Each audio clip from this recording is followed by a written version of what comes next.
There's a sickness that no doctor can cure. No medicine can touch it. No surgery can remove it. The Yoga Vasistha calls it samsara, the endless cycle of suffering. We keep repeating, life after life. But it also gives us the one remedy. Just one. It is called Vichāra. And today we find out what it is. So what exactly is Vichāra? Vasistha says this inquiry must be undertaken by an intelligence that has been purified by a close study of the scripture. The teachings prepare the ground. The scriptures sharpen the mind. This study is not optional. It is the very foundation of inquiry. Vichāra or inquiry is not reasoning nor analysis. It is directly looking into oneself. It is simply asking, sincerely, honestly, from the heart, who am I? How has this cycle of suffering come into being? Think of it this way. The scripture is the sharpening of the blade. But Vichāra is the cut itself. And this inquiry, Vasistha says, must be unbroken. Not just in meditation. Not just in the morning. Alive in you, always. Now here is something that will stay with you. Vasistha says, when the mind has been rendered dull by the absence of inquiry, even the cool rays of the moon turn into deadly weapons. Think about that. The moon, the most soothing thing in nature, becomes a weapon. Why? Because a mind that does not inquire creates its own fear. The childish imagination throws up a goblin in every dark spot. We have all felt this. Lying awake at night, small problems feeling enormous, the mind spinning stories, none of them real. And it goes beyond just fear. The absence of inquiry leaves you exposed. Vasistha says, the spirit of inquiry protects you from the calamities that befall the unthinking.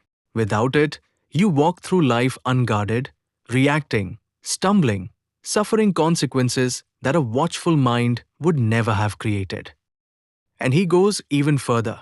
He says the absence of inquiry gives rise to harmful actions, to others and to ourselves, and even to psychosomatic illness, diseases of the body born from a restless, unquestioning mind. Hence the non-inquiring fool is really a storehouse of sorrow. And then Vasistha gives us a direct, practical instruction. Therefore, one should avoid the company of such unthinking people. The people around you shape the quality of your mind. Surround yourself with those who never question, never look inward, never inquire. And that same dullness will quietly settle into you. Guard your inquiry. Guard your company. But now, what happens when Vichāra is truly alive in you? The text says, they in whom the spirit of inquiry is ever awake illume the world, enlighten all who come in contact with them, dispel the ghost created by an ignorant mind. You don't just free yourself. You become a light for everyone around you. And the fruits?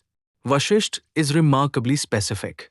He says the wise man regards strength, intellect, efficiency, and timely action as fruits of inquiry. Not just inner peace, not just liberation, but sharp intelligence, the ability to act at the right moment, effectiveness right here in the world. And he goes even further. Kingdom, prosperity and enjoyment as well as final liberation are all fruits of inquiry. In other words, Vichāra does not take you away from life. It makes you more alive in it. It works in your family, in your work, in every relationship. And ultimately, it takes you all the way to liberation.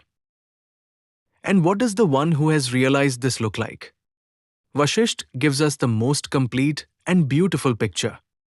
In the light of inquiry, there is a realization of the eternal and unchanging reality. This is the supreme. And once you touch that reality, everything changes. With it, one does not long for any other gain, nor does one spurn anything. No craving, no rejection, just a vast, open stillness. He is free from delusion and attachment. He is not inactive, nor does he get drowned in action. This is not a person who has retreated to a cave. This is someone living fully, working, engaging, relating, but from a place of complete inner freedom. He lives and functions in this world, and at the end of his natural lifespan, he reaches the blissful state of total freedom. Liberation is not an escape from life. It is the natural flowering of a life lived in enquiry. Vasishtha uses a beautiful image. He calls Vichāra an eye. The eye of spiritual enquiry does not lose its sight even in the midst of all activities. You don't have to leave your life. You carry this eye with you into your work, your family, your daily struggles. It never closes. And without it, he says, it is better to be born as a frog in the mud, a worm in the dung, a snake in a hole, but not to be one without this eye.